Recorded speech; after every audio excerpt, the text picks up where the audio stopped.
Welcome back everybody. So this is part 2 of the interview with Master Leong. So I'll leave the link to his channel in the description box down below. But essentially, I think I just wanted to get some of the disclaimers out there first before we get into the video proper. This specific part 2 of the interview will probably get a little bit more political because we'll be sharing some of our perspectives in the different geopolitical tensions in the world today between the different superpowers out there. Xi essentially was re-elected and he consolidated power, and there's been a lot of commotions going on around how the China political system is going to improve and evolve over the next 5 years. So of course I have a few talking points that we'll run through, and for those of you who are interested in engaging this discussion, feel free to leave in the comment section down below as well, and don't forget to smash that freaking like button. This is crazy. Weibo just extended their latest sign-up reward, and it has never been better. So you can get up to $150 cash voucher if you fund and trade your Weibo account today. So all you have to do is to sign up for a new account with the link below and deposit at least 2,000 Singapore dollars and execute one buy trade for a stock or ETF and one option. And that's a whooping 10.5% ROI on your initial capital. So for those of you who have been sitting on the sidelines for some time now, I think this is the sign to get yourself motivated. So Weibo prides itself on zero commission trading. So let's stop paying commissions and use them to buy more Alibaba. So if you need another reason to sign up for Weibo today, they are also giving out attractive referral rewards if you get your friends to sign up using your own referral code. But of course, you should do so with mine first. Wink wink. Don't let this 10.5% ROI slip away so easily. Link will be in the description. Thank you Weibo for sponsoring this video. So before we begin, I just want to get some thoughts from UML into understanding what do you read of this entire recent re-election, and do you have any concerns, especially when you're heavily invested in the Chinese market? Yeah, so before this Congress, there was a lot of speculation that Xi Jinping will throw away the zero COVID, restart the economy. There was a lot of hopes, there was a lot of hypes. And then I read like Bloomberg, Wall Street Journal, Financial Times, they were all making prediction of who will join Xi Jinping to as their standing committee of the who will he elect, who will he select as the 6 key figures to assist him to rule China.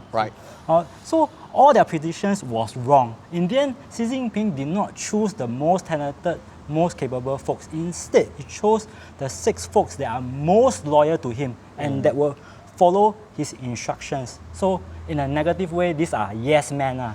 Also, the market perceive this very negatively because they believe that Xi Jinping is becoming like Putin.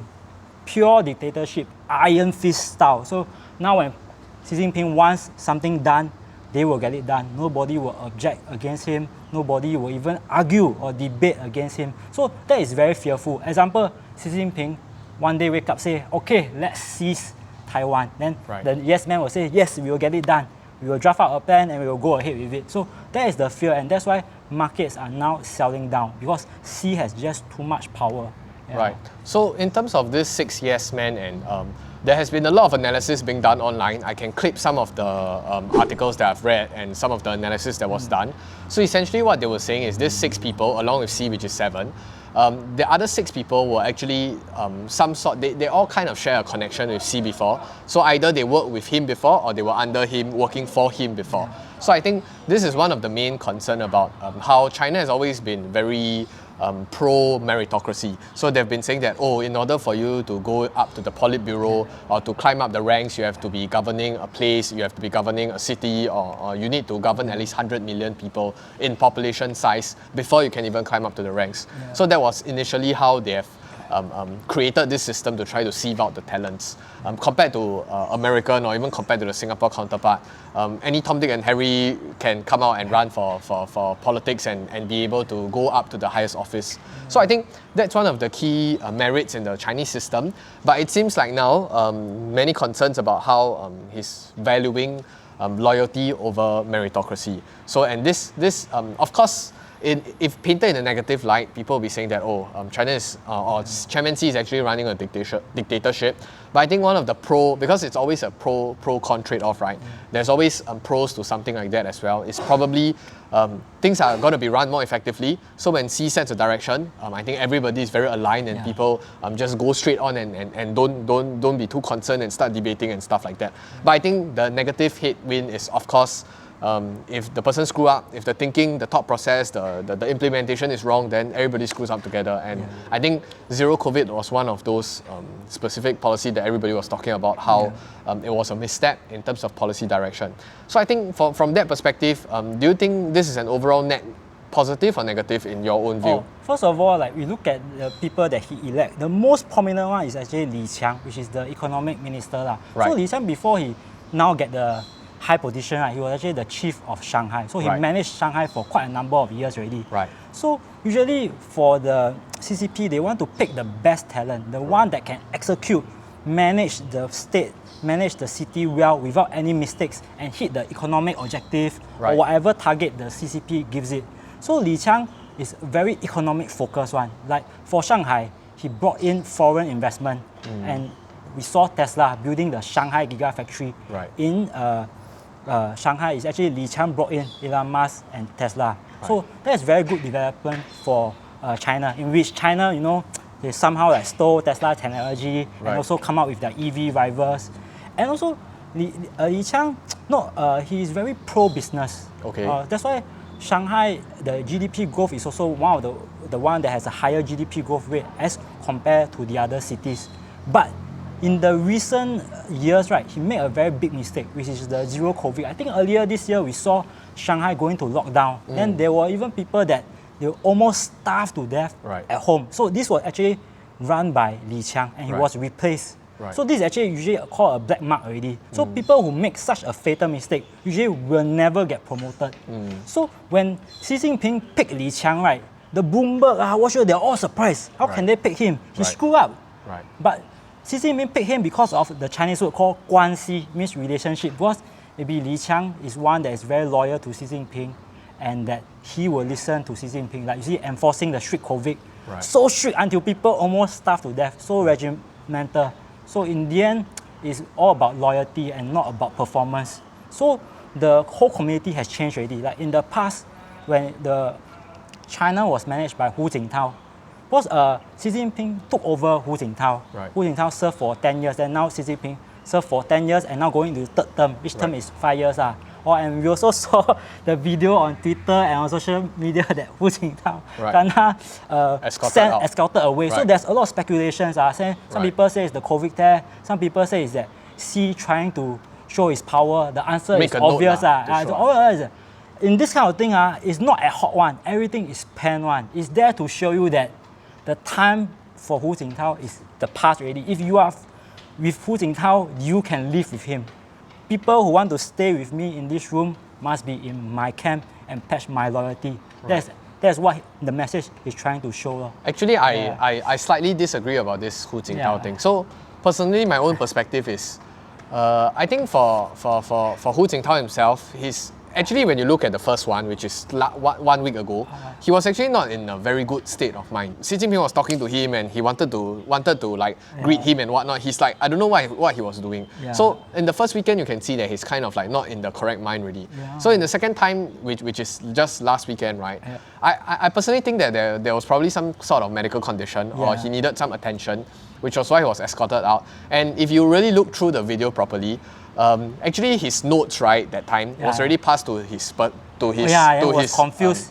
So he was confused. He wanted to take Xi Jinping's notes, and then Xi Jinping stopped him. And then everybody was speculating that Xi Jinping was just trying to show his power and show his dominance. That was just total miscommunication.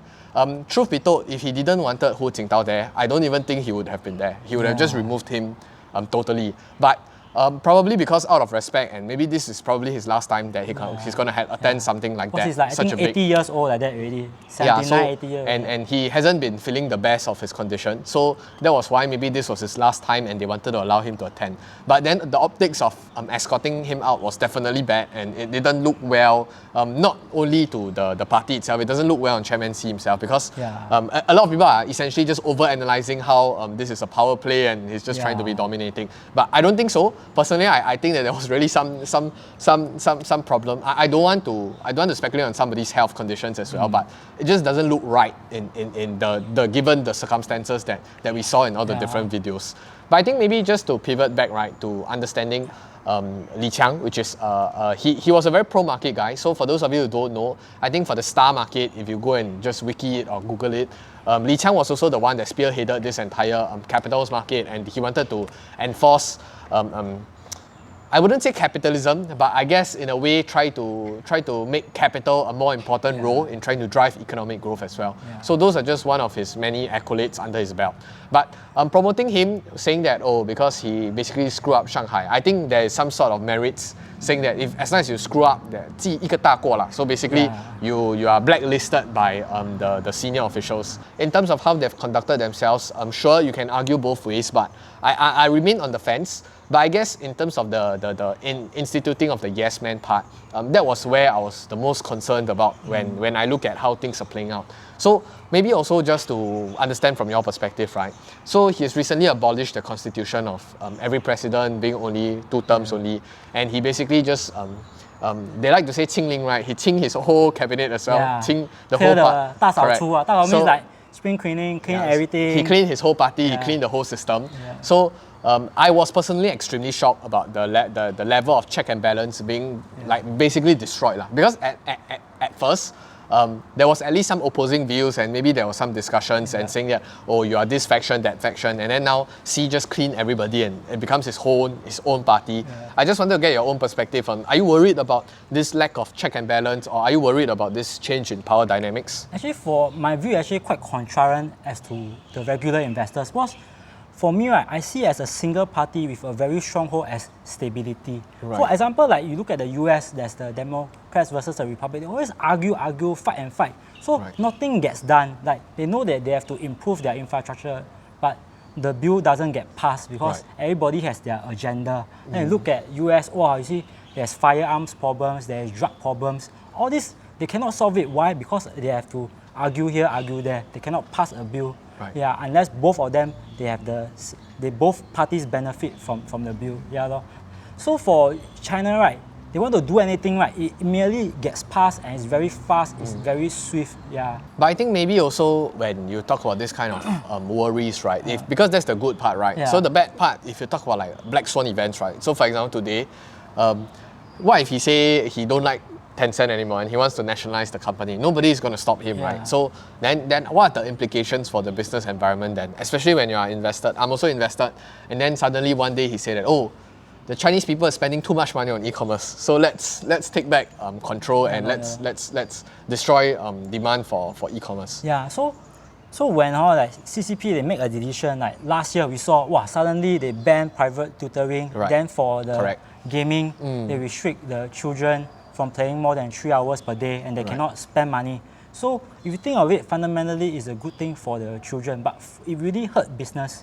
So when as a leader, right, you must always consider for the economy or for the good of the people. So different parties, right, they will have different view whether they want to push more towards the economy or push more towards the social. For now, the China, right, because it's being slowed down so sharply because they are shifting. Like we mentioned last time, Hu Jintao, their arrow is very towards economic growth. And even the first term of Xi Jinping also, economic growth at all costs, because their objective is, I want to overtake the US, I want to be the biggest economy in the world, I want to be the manufacturing hub of the world. So they let the tech companies run wild, and they grow exponentially. But now it feels that because of this exponential growth, right, the wealth gap has become too big already. The rich become super rich. The poor isn't seeing much growth. So to rebalance the wealth, right, they have to have common prosperity, which they will crack down on the wealthy. So going forward, in the future, we might even see property tax like what's happening in Singapore.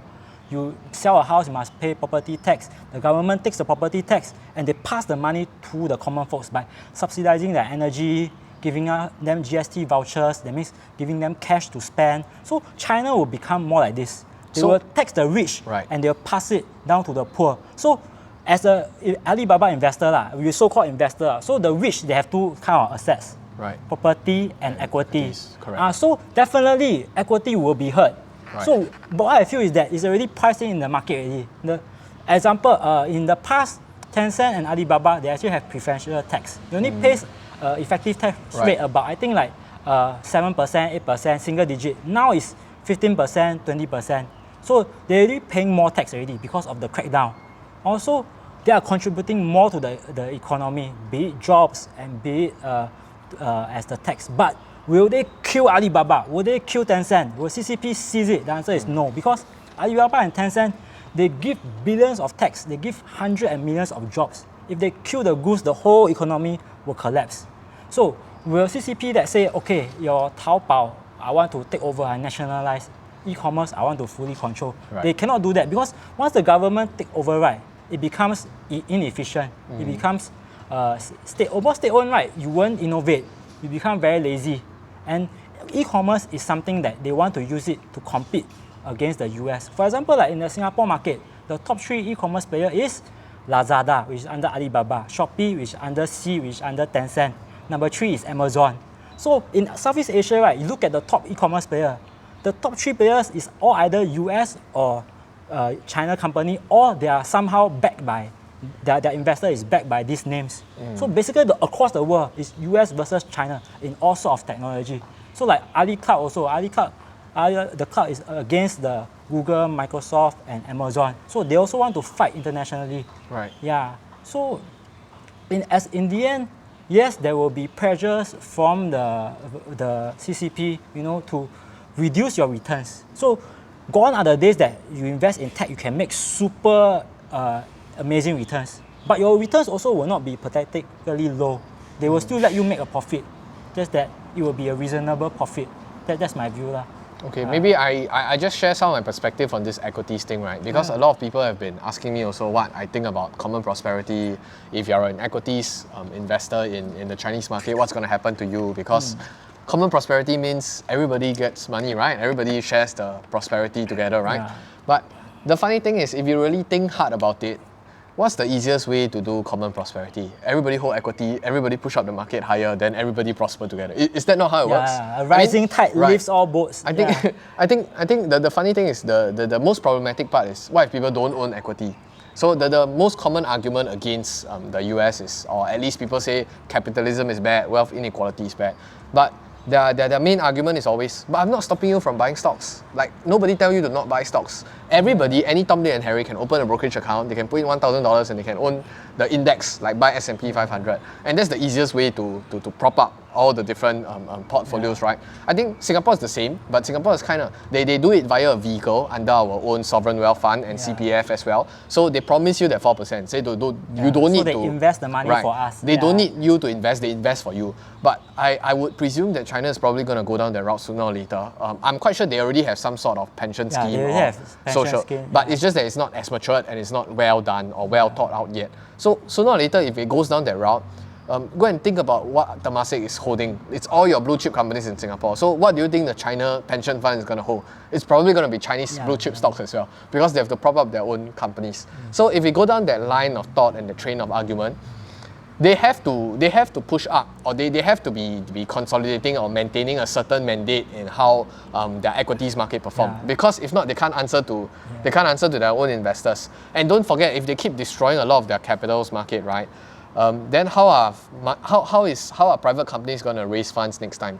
And if you don't have a strong enough or a liquid enough capital market, it's very hard to spur growth, because there is a role for capital in the economy.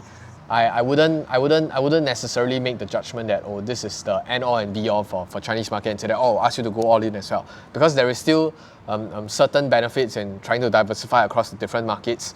Because I've also heard quite a lot of people saying that, oh, just buy into Apple or Tesla, they also have China exposure. it's true that they have China exposure. They have exposure to the Chinese demand and also the supply problems if CCP decides to shut them down. But they don't have exposure in terms of maybe the Chinese people. They don't have the exposure to Chinese talents because a lot of who they hire are just like low tier. Okay, maximum I give you a managerial role.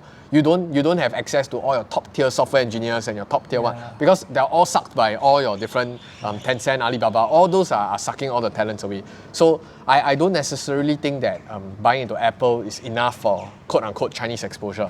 You don't have exposure to, for example, the milk industry in China or the tech industry in China, the wheat industry in China. You don't have all these. Only you can get exposure in the Chinese market. So I think that's just my different perspective into understanding the role of capital markets and how it's going to affect Chinese the Chinese investment climate in the near future at least. So I think maybe just to end off this entire discussion, right? Since we talk a lot about China and the new term, right?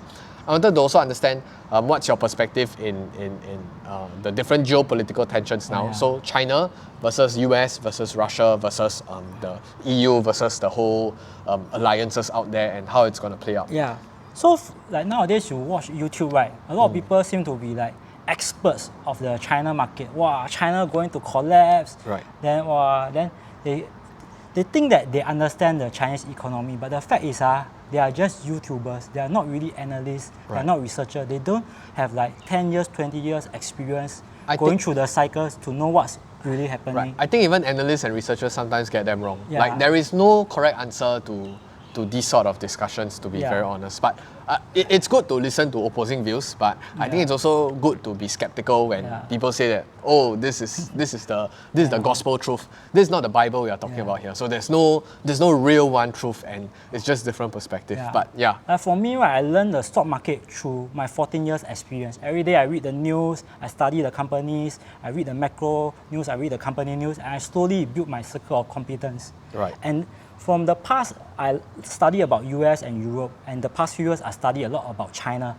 So the biggest comparison in recent time we have is that China, the property crash is similar to the Lehman Brothers, the subprime crisis in the US. But actually, it's two totally different things. Right. Yeah. So, and also how the rescue plan is also totally different. Okay. For US, the subprime mortgage is actually those poor people who have very low credit. So it's called ninja, no income, no job, yet they can get purchase property. So the banks were very loose in their lending. So the Las Vegas stripper can own 6 condominiums all with no money down. So that was very reckless. So for the US economy, right, it's very poorly managed. So when the whole property market collapsed, right, the bondholders and the stockholders, they were bailed out. Right. So the US printed 700 billion.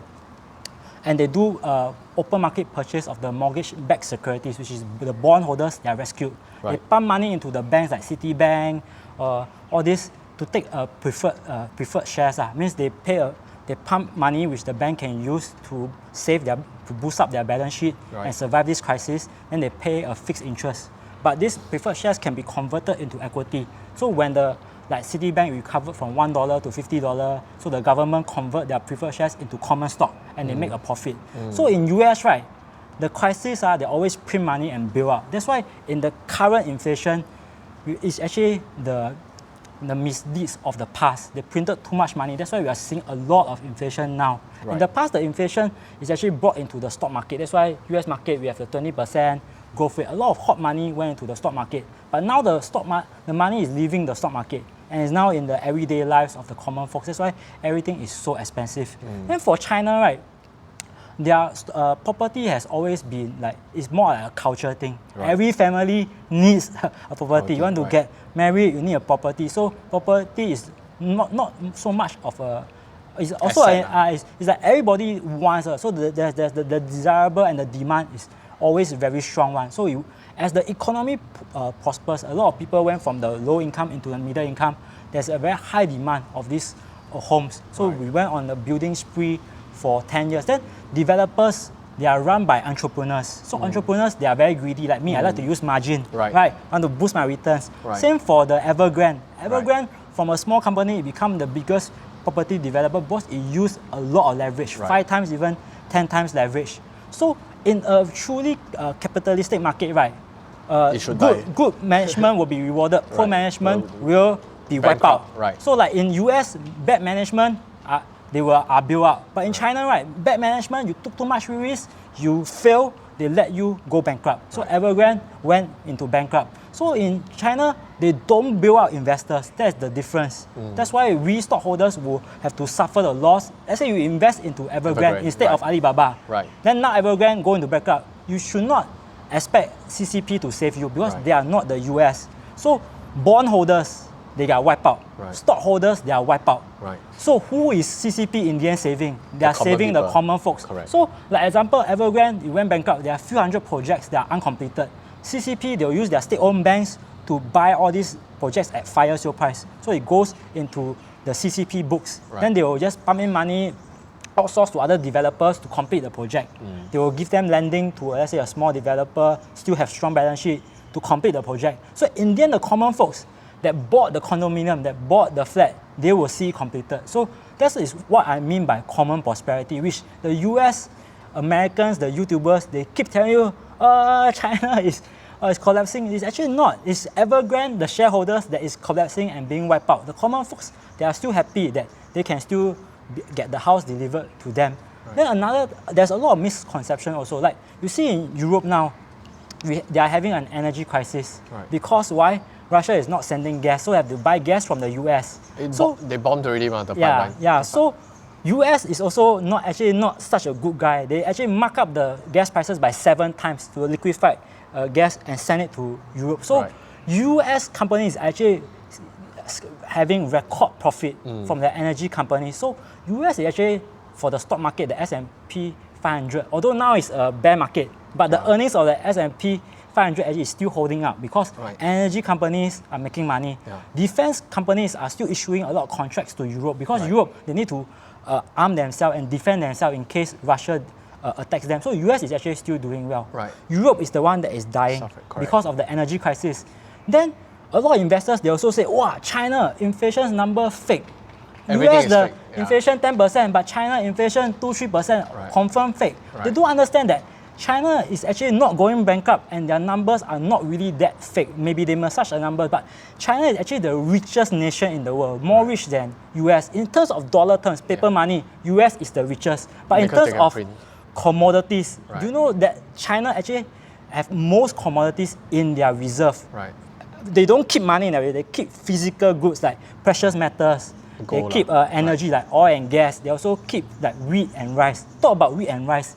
Even if the whole China is cut off by the whole world, they have enough wheat and rice for their whole common folks to eat for 1.5 to 2 years. So China has a reserve that is warlike because they experienced in the past they're being invaded or what. So even if US, China go to war, China can enclose itself for 2 years and still survive because it has so much reserve. And this reserve, is called like so-called strategic reserve. So example, like if China is facing a situation like Europe, they are having an energy crisis. They need oil, they need gas for their common folks to pump their car, run their factories. So not enough, they will release it from their reserve to bring down the prices. So for China, commodity prices, inflation will never go out of control because they have such a strong reserve. If inflation is 5-10%, they will just release the reserve, press the price down and stabilize things. That's why China has a long-term inflation rate close to 3%. It's because of their strong reserve. Then we talk about currency. So people don't understand. They say, wow, Chinese yuan, useless one, your Alibaba $30 per share, Chinese yuan, paper money, 1 USD. Now it's 7.25 Chinese yuan. It's depreciating. Chinese yuan is becoming toilet paper. But actually, China is actually a creditor nation, while US is a debtor nation. So US over the past decade, they have been spending more than what they produce. So actually in US doesn't have any much factories, all this already. They make the profit is from their technology, their patents, their rights. Then they spend a lot. Like everything we see now, our clothes, our handphone, my handphone is Apple, my water bottle, this Tiger, all is made in Japan. Our specs, everything, our clothes, a lot, even our camera that maybe is made in Japan, made in China. Also, Japan and China, they're actually the two biggest creditors of US. They hold trillions of, I think 1 trillion each of the US debt.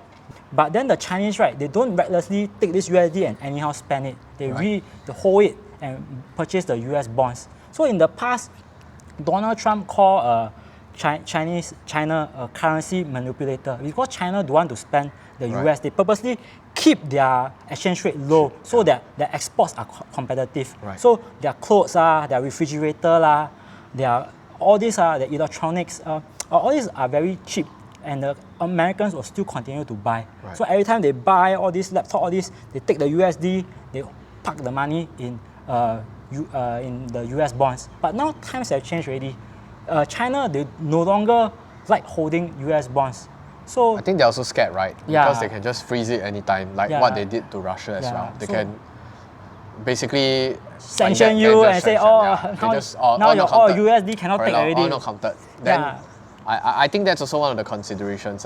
But when I look at this whole playbook right now, US seems to be winning on all fronts. So EU is having a crisis, Russia, because of the entire war, it's in a hot mess himself. China has their own problems, a population problem, a property problem, a politics problem. Then at the end of the day, it always does seem like, at least for the last 2-3 decades, the US always wins, right? Like the US stock investors are rewarded handsomely for investing into your blue chip stocks, investing into your own banks, their own tech stocks.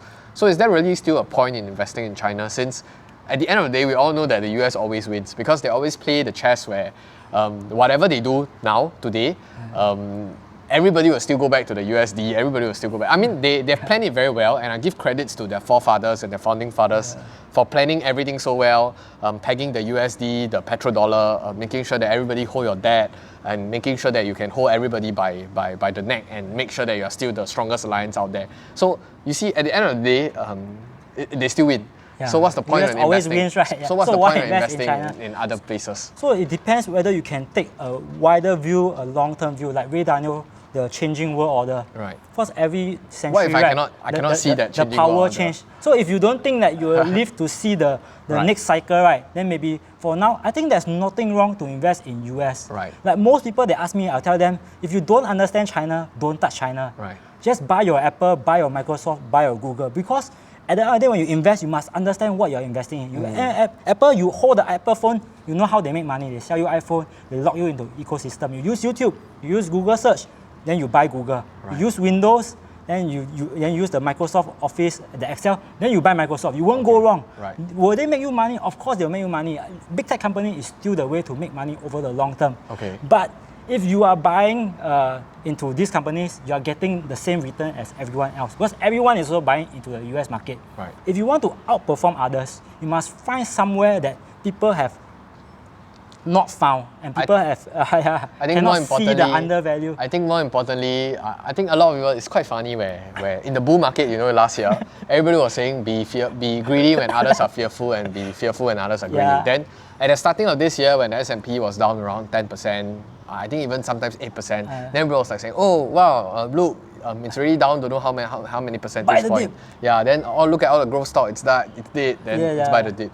Then later they realize that you look at China, you look at all these blue chip companies, it's down 80 something percent, and then you tell me this is not fearful. I don't know. I guess down 95% then is considered fearful, then so be it. But I'm just saying, I'm also, like I said again, I don't like to advocate for things, and always people like to say it's financial advice. It's not.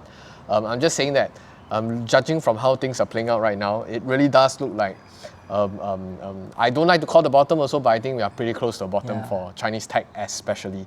So that's just my own perspective. I believe that a crisis is an opportunity. Like I've been investing in the 14 years, The real money is not made during bull market. All their money. So do you think now crypto, because since everybody also don't like crypto, is it a good time to look into the space? So like crypto, ARKK is down 80%.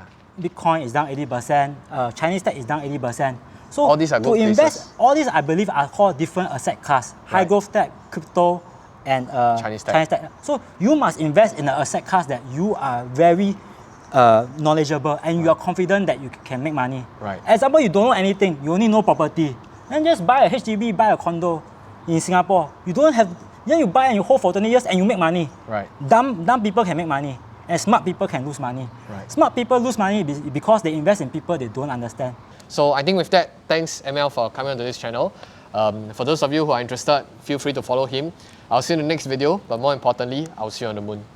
Goodbye.